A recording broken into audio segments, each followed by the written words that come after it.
My dear friends, welcome. मेरे प्रिय मित्रों, आपका स्वागत है। Today, if you look at the Jesus Calls website or our calendar, you can find a promise for today. यदि आज आप यीशु बुलाता के वेबसाइट या कैलेंडर को देखेंगे तो आज का प्रतिज्ञा वचन आपको मिलेगा। It's written by my mother prayerfully. ये मेरी माता के द्वारा प्रार्थना पूर्वक लिखा गया है। God will bless you today according to 2 Corinthians 1:22. दूसरा कुरिन्थियों पहला अध्याय 22वें वचन के अनुसार परमेश्वर आपको आशीष दे। God has also put his seal on us परमेश्वर ने हमें अपनी छाप दी है and given us his spirit in our hearts as a guarantee. और बयाने में हमें अपनी आत्मा दी है। God has put a seal upon us that he is the one who owns us. और परमेश्वर ने हमें अपनी छाप दी है कि वही हमारा स्वामी है। We belong to him हम उसके हैं and we inherit all good things from him. और उससे सारी भली बातों को हम प्राप्त करते हैं। This seal is guaranteed through the Holy Spirit whom God has given in our hearts. और ये मोहर उस पवित्र आत्मा का बयाना है जिसे परमेश्वर ने हमारे हृदयों में दिया है। Not only putting a seal on us, but guaranteeing through His own Spirit. ना सिर्फ उसने हमें अपनी छाप दी है लेकिन अपनी आत्मा के द्वारा बयाना दिया है। This Holy Spirit is the one who leads us into God's righteousness. परमेश्वर की धार्मिकता में यह पवित्र आत्मा हमारी अगुवाई करता है। Protects us from all the evil that the devil is trying to bring. और शैतान की हर एक दुष्ट की चालों से हमें बचाता है।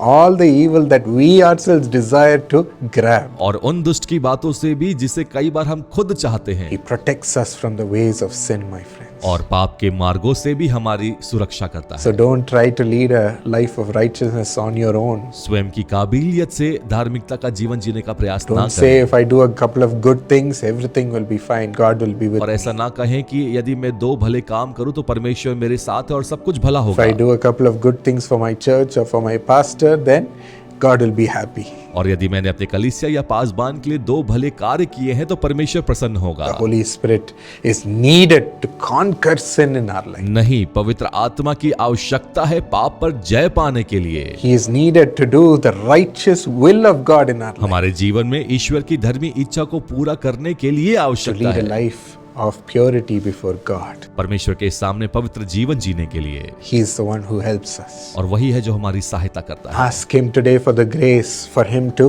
talk to you.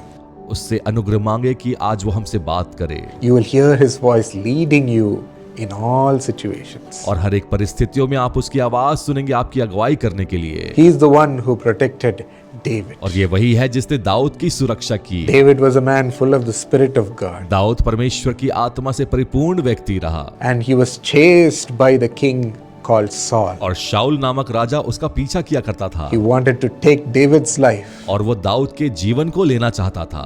gave him no rest and chased him from place to place. एक स्थान से दूसरे स्थान तक वो उसका पीछा किया करता था।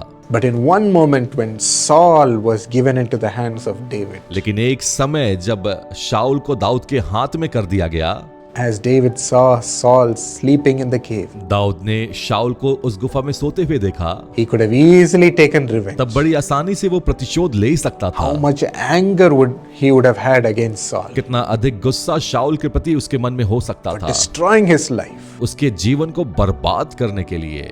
But he gave up his flesh and listened to the Spirit of God अपने देह की आवाज को छोड़कर उसने अपनी आत्मा की आवाज सुनी। and said, how can I touch an anointed one of God? मैं कैसे परमेश्वर के अभिषिक्त पर अपने हाथों को लगाऊं? Saul, you have been anointed as king by God. शाऊल, तुम्हारा अभिषेक परमेश्वर ने एक राजा होने के लिए किया है। I will respect that. मैं उसका आदर करता हूँ। The Holy Spirit leads us to take the right decision. पवित्र आत्मा परमेश्वर हमारी अगुवाई करते हैं सही निर्णय के लिए। King Saul fell at his feet and said, truly you are a man who is appointed and anointed by God. और राजा शाऊल ने उसको नमन करते हुए कहा कि सचमुच में तू ही वो व्यक्ति है जिसे परमेश्वर ने चुना है। Saul respected David. शाऊल ने दाऊद का आदर किया। King himself. वो राजा स्वयं।